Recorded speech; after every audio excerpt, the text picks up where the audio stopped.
Hello guys, and welcome back to the channel. So now guys, Nigeria is not a country. All it is just one giant criminal enterprise. But whenever I try to explain this to people, they never seem to understand, they never seem to cut in on. Guys, I bring you this: how Central Bank of Nigeria deliberately prevents Naira from appreciating against the United States dollar. So alarming and shocking, outrageous and headline, but then of course it is all explained in the details.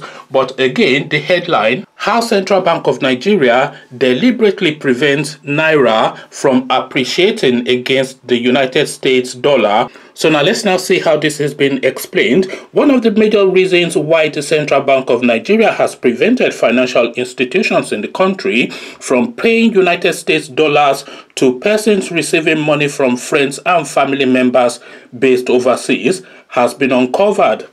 According to documents gleaned, the Apex Bank, which has refused to disclose the exact foreign remittances it has received from 2016 to 2018, deliberately stocks the US dollars it receives on behalf of Nigerians to trade them off through crooked means. The CBN, it was gathered, was warehousing the dollar components of remittances in foreign banks, thereby making it impossible for the Naira to appreciate against the dollar in the foreign exchange market.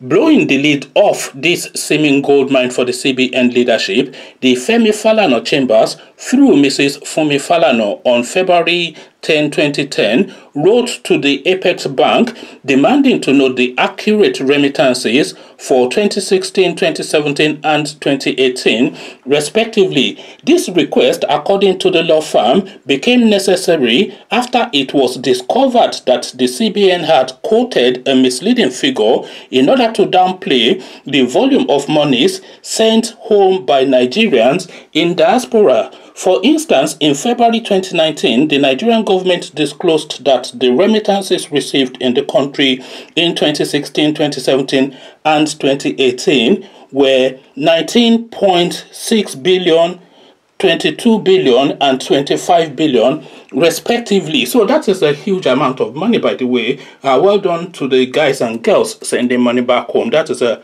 eye-watering amount of money, but we carry on. However, the management of the Central Bank of Nigeria faulted the figures, going ahead to claim before the House of Representatives Committee on Diaspora that, contrary to the World Bank report, the official financial inflow was $2.6 billion in 2018. So let's just go back up again to see the figures of the World Bank. So the figures for the World Bank for 2018 was $25 billion, and the figures that the Central Bank of Nigeria is reporting is $2.6 billion. So look at the disparity there. I'm not going to do the maths because I think you have already done that in your own heads. The result of that mathematics, though, is an eye-watering amount of money. We carry on. Therefore, to clear the air on the matter, Falana Chambers, in the letter to the CBN, said, at the 2019 National Diaspora Day held at Abuja in July 2019, the Secretary to the Government of the Federation, Boss Mustafa, revealed that the remittances received by Nigeria stood at $19.6 billion, $22 billion, and $25 billion in 2016, 2017, and 2018. According to Mr. Mustafa, the money is currently utilized as a social security fund to families, that is school fees, feeding allowances, hospital bills, and so on. Some of it is invested in housing and estate development, hospital projects, schools, and commercial enterprises, but are not properly documented and analyzed for impact. Springing from the above statement from the Secretary to the Federal Government of the Federation, we request to be furnished with the official figures of remittances received by Nigeria from diaspora for 2016, 2017, and 2018.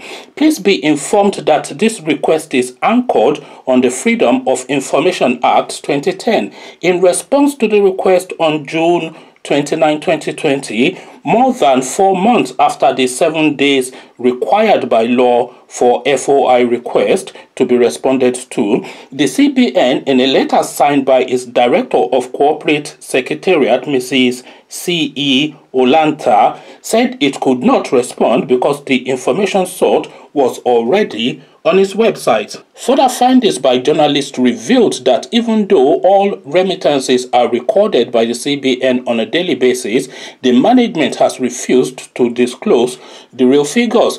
It is pertinent to let the public know that apart from hiding the fact that the revenue from remittances are far more than all revenue, all foreign aid and foreign direct investment, the CBN wants to continue to sabotage the national economy through dubious regulations, and that was why it banned banks and other foreign exchange dealers from paying foreign currencies to recipients of foreign remittances.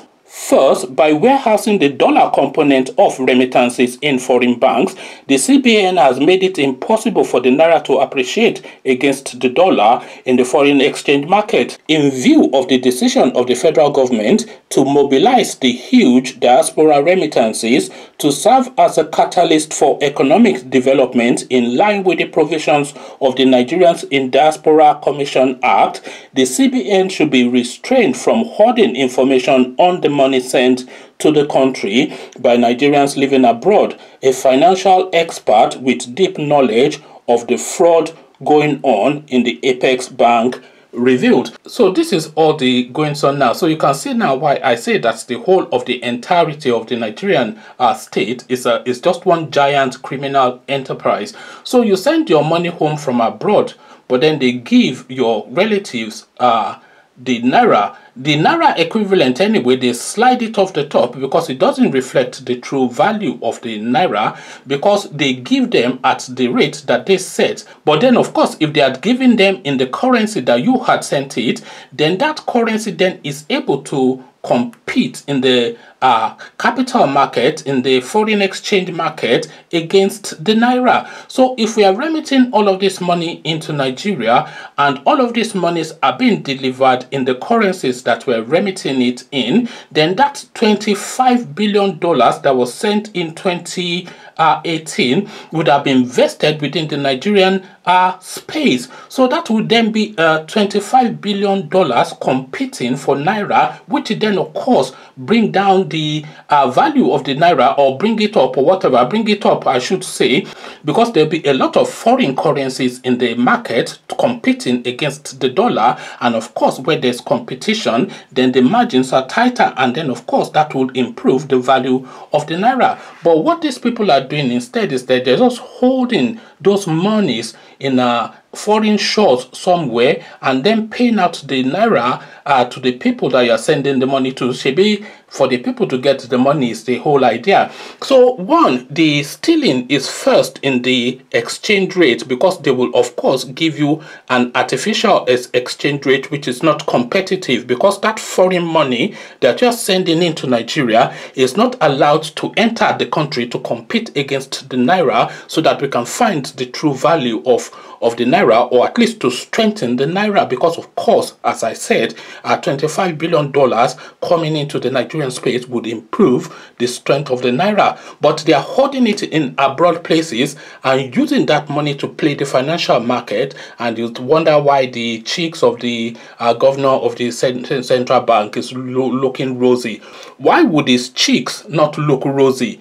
$25 billion will make anybody look like a newborn baby. If you had 25 million, look at how Hush Puppy is looking. This is how the Central Bank of Nigeria governor looks. But then, of course, this is something that cascades all the way through. Is dollar dealing, back dealing, contracts awarded, not carried out, monies paid out, outright stealing from the treasury, fake social programs just to purloin money through what well, that woman Sadia Farouk. So all of these things is just one giant criminal enterprise. That is the entirety of the narrative of the Nigerian space, and it has always been like that. Go through the list of names and then you know that it has always been like that. Abacha, Buhari, Babangida, Jonathan, you know, all of them, Obasanjo, is just one giant mass stealing, Tinubu, etc., etc. But what underpins it, of course, is the central bank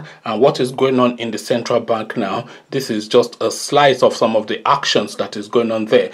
Conversations in the comment section, they are artificially devaluing the Nigerian currency because they are not allowing, of course, foreign money to come into the Nigerian shores. That way, the Naira continues to fall in value, and then they can cream it off at the top.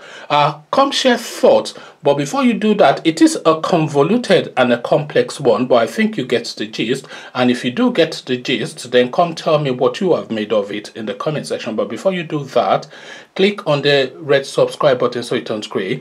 The bell button notifies you every time I drop a new video. Click on like as well, because that helps, you see, with the YouTube algorithm. Now, once you've done all that, come join me then in the comment section and let me know what you are making of this now bombshell that has just been dropped now. The Falana name is attached, and this is the Chambers that is chasing them for the information. So this is not them say, this is the cream of the top going after the cream of the top, that is of the civic society, going after the 419ers, and at their heartland, their den, the den of the 419ers, of course, is Aso Rock and the central bank. Come share thoughts, come into the comment section. Let's see what we are making of this mass robbery that has just been uncovered in the comment section. So I'll leave you here.